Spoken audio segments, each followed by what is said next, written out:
So this is a new snapshot feature, command blocks. Today I'm going to be looking at how you can use them in your server or on your single player world to reduce the amount of time you're going to be entering in commands. So let's get on with it. At the moment I've got a day-night timer in a picture frame and the large and small maps. I find them to be quite useful. So you can put them in various houses and it will generate based on the area you're at. Quite good for knowing what's nearby.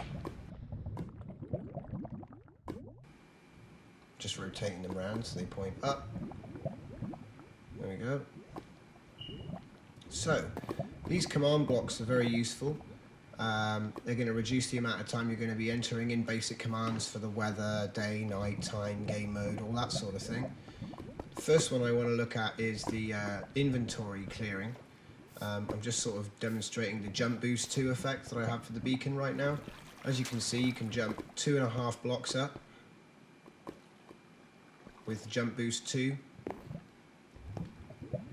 So the perks actually come from the beacon. I've got it set to jump boost 2. I think I'm going to change it over to the speed instead. So got to charge it up with a diamond and click the tick, you're good to go.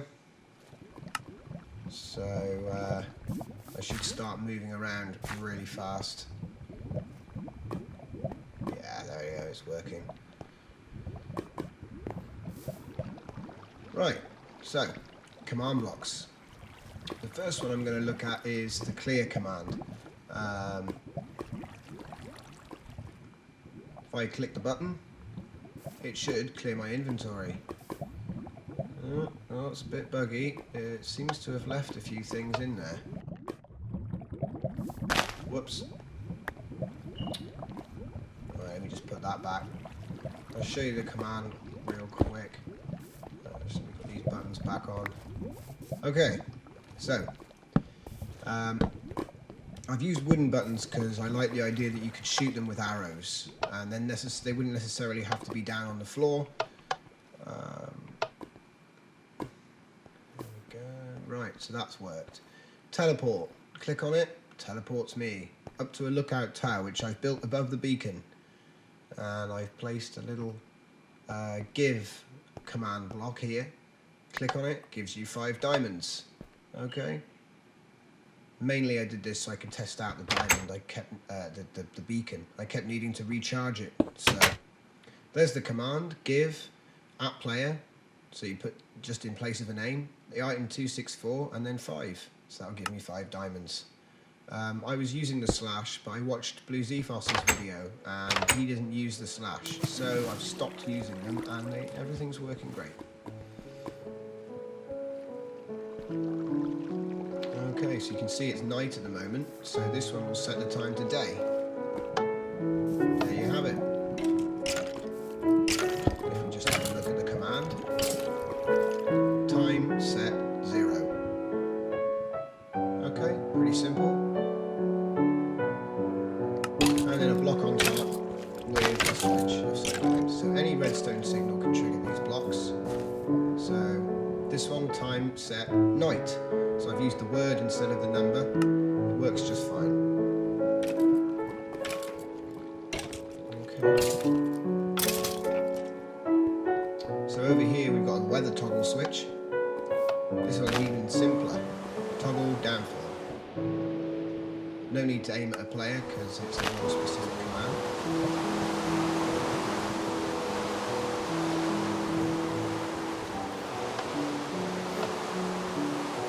And then obviously the game mode switch. There is one for adventure mode, but I didn't need that one. You can make them in exactly the same way as these are made. So it's pretty simple. So you just step on there and you're in survival mode. And I do like this because it only needs a few blocks of space and you can just build it into the wall of your house like I have. So in this one, game mode 0, nearest player. I think the default is the 3-block radius, but you can change that. There we go. Oh no, fire! My blocks are on fire. Yeah, make that a bit taller, I think. I like lava lighting, you see.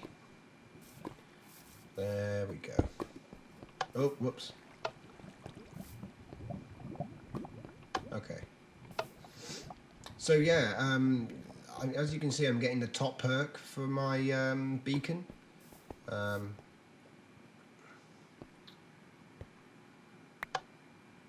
the way that was achieved. Oh, there we go. I can't. Let me down. Let me down. Let me down. Right.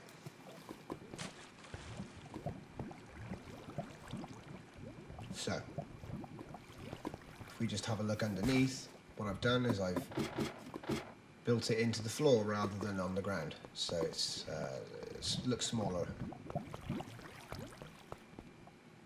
With creeper security, I think I'm going to put a trapdoor on that. So hang on a sec.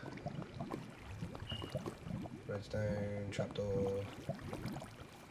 So yeah, like these can be powered with clocks, they could be powered in series, you could have a train track with the texture rails, so that once the first, there could be a long time until the next one. There's just so many conventional ways of using existing redstone circuits to trigger game events, which will do all kinds of things, like put them in adventure mode all of a sudden so they can't dig their way out of an area, and then put them back into normal survival once they reach the end of the challenge, or all kinds of things which you could think of, really. Another thing which has been put in is you can put in a text command. So here I've got a tripwire set up to say, be careful out there when you leave the door. Now this isn't the cleverest way of saying something like this up, so, you know, I hope that adventure maps are going to really use some of this stuff. But, I don't need a slash. But yeah, because this obviously isn't very good. But it demonstrates the idea that you could have little texts pop up, triggered by redstone signal, which is going to make it a little bit more interesting for adventure maps.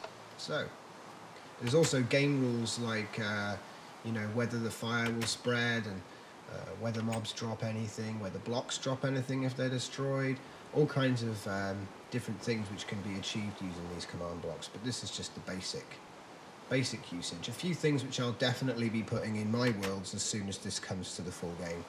All my houses will have these switches in my little courtyard, for sure. So, that's it for this time. Don't know what I'll feature next time, so see you next time, and thanks for watching.